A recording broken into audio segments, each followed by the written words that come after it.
Good evening, and welcome to another World of Warships video with Captain Darkwing Glacier. In this battle, I am taking out my Tier IX German battleship, the Friedrich der Grosse. Now, the Friedrich der Grosse, or Frederick the Great, which is easier for me to say, so I think I'm going to call it that from now on, has gotten a bad rap from a lot of players. The Bismarck is an excellent Tier 8 battleship. It has awesome secondaries, and it is one of the most popular ships at its tier. The Tier 10 Grosse Kurfürst also is a very popular ship because it is a beast. It has the largest hit points in the game, and it is has monstrous secondaries, the longest ranged, if not, or at least very close to it, longest range secondaries in the game, and it is either frequently used as a secondary build or as a tank build, and it is one of the tankiest ships in the game. But the Frederick the Great doesn't get the praise that its two brother ships do. For some reason, people don't seem to like it. Its guns, they say, are horribly inaccurate, but then again, so are the Bismarcks. They tend not to like this ship at all. But I've found that it's not quite so bad. It just seems to me like a bigger Bismarck. Yes, we're at Tier 9, so I'm facing more Tier 9 ships. But then the Bismarck often has to face Tier 9s and Tier 10s too. So I think it's an upgrade from the Bismarck, and it seems to play like one. Now, in this battle, most of our team went down to the A cap, and I sped up by 3 times much of this replay to get to where the action is. And right now we are down 1 ship on the enemy. We have lost 2 of our destroyers, whereas they have all 4. And you'll notice that along with the Kagero, I pushed through the cap, whereas 2 of my battleship teammates, the Richelieu and the other Frederick the Great, just seem to be hanging in the cap, and I don't really know why. The fight is up here, and they need to get involved in it. Our Hindenburg is fleeing the C cap, and the Worcester is trying to do some damage from the edge of the B cap, and it looks like our Gearing and Cleveland are also moving in. But I'm the only battleship that's advancing right now, and that is worrisome to me because I am facing an enemy Frederick the Great. I am facing a Yamato. There is more than 1 destroyer out here, and there is also a Cleveland in the cap. But I realize if I just hang back too, then none of us are ever going to advance, and we're going to get nowhere.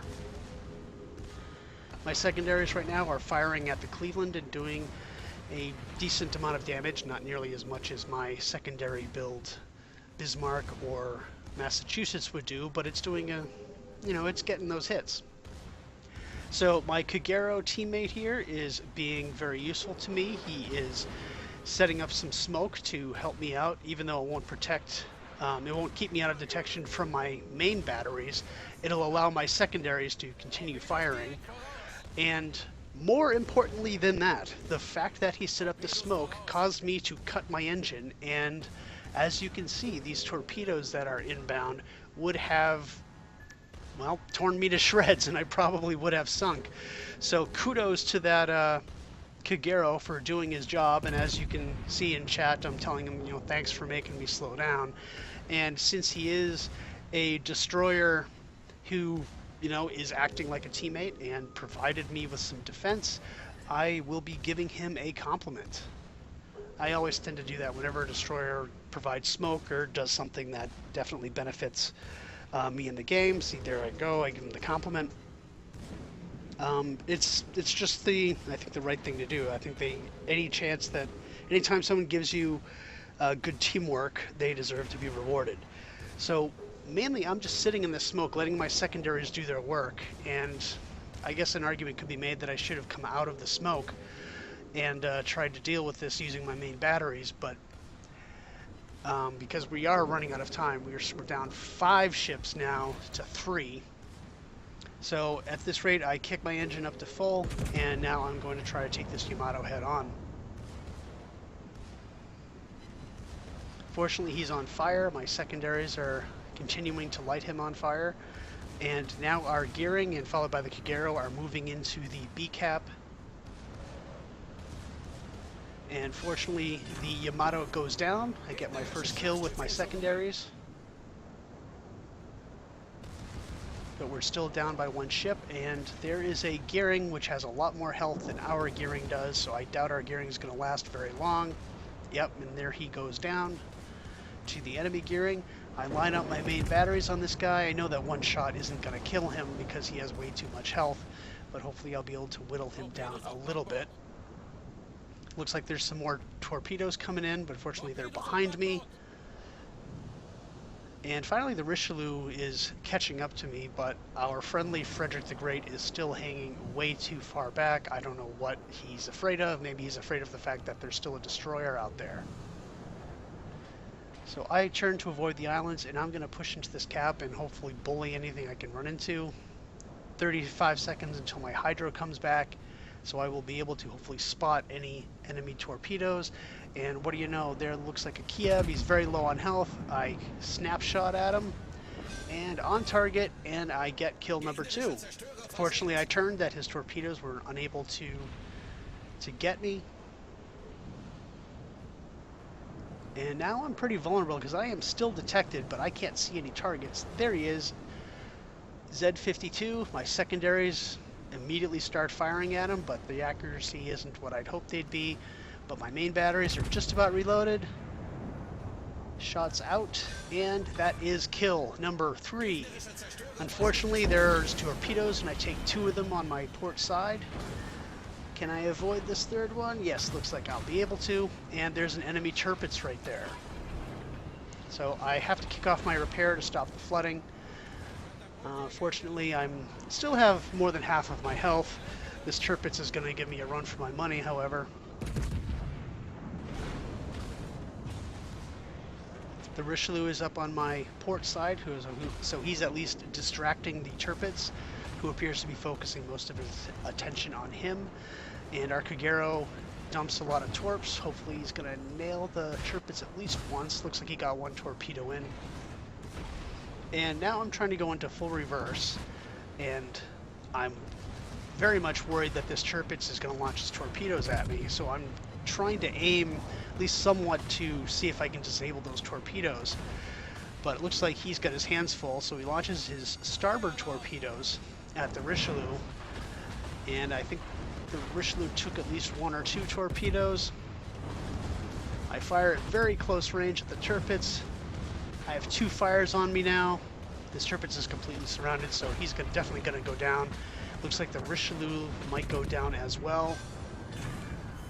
I fire another barrage at close range, and fortunately I'm able to kill the Tirpitz, but we lose the Richelieu as well. So now I have 4 kills. Each side now has 5 ships remaining. The enemy Friedrich the Great is right there. The entire fight now is just surrounded at B, and I'm thinking at this point, ooh, can I get a Kraken? Unfortunately, we lose our Cleveland, which is bad news. And my secondaries are doing a significant amount of damage here. I'm already over 165, 170 secondary hits. And this Friedrich the Great has just about the same amount of health as I do. And looking at my starboard side, they're actually friendly torpedoes from my Kagero friend, who's been really a great teammate so far. He's been playing really well. My starboard secondaries are firing at a Hindenburg, which is coming at me, but I can't worry about him now. I have to worry about this Friedrich the Great here. And my Kagero was able to take out the Friedrich the Great, but at the cost of his own life.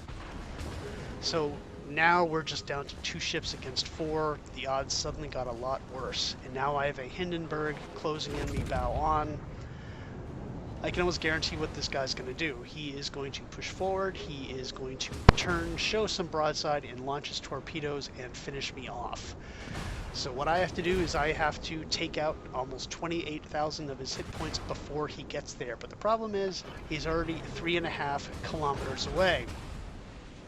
And he sets me on fire. I've pretty much resigned myself to the fact that I am not going to survive this, and I don't have the firepower to kill him before he gets here. And of course I'm taking fire from the enemy Worcester as well. So at this point, I decide to gun my engine. Here he is, he's starting to turn. But then I realize, wait a minute, he is not turning to launch torpedoes. He is actually going for the ram, which honestly really surprised me. And there we go, we get the ram and I get the Kraken unleashed. Unfortunately, getting the Kraken isn't worth it in this game because we do end up losing because we just have one ship now left against 2 enemy destroyers and a Worcester, and we are behind on points. We are going to lose the middle cap, and so pretty much it's over. So, well, I thank the Hindenburg for giving me a Kraken, and I'm going to compliment him as well for allowing that to happen rather than just finishing me, which he could have done. And it's only a matter of time before our Frederick the Great goes down, so I'm not going to bother showing that. But the Frederick the Great, I think, is a good ship. It's just a bigger, badder Bismarck. I'm still looking forward to getting to the curve first, though. So I hope you enjoyed that battle. It was quite a knife fight in the middle of the B cap, and thank you very much for watching.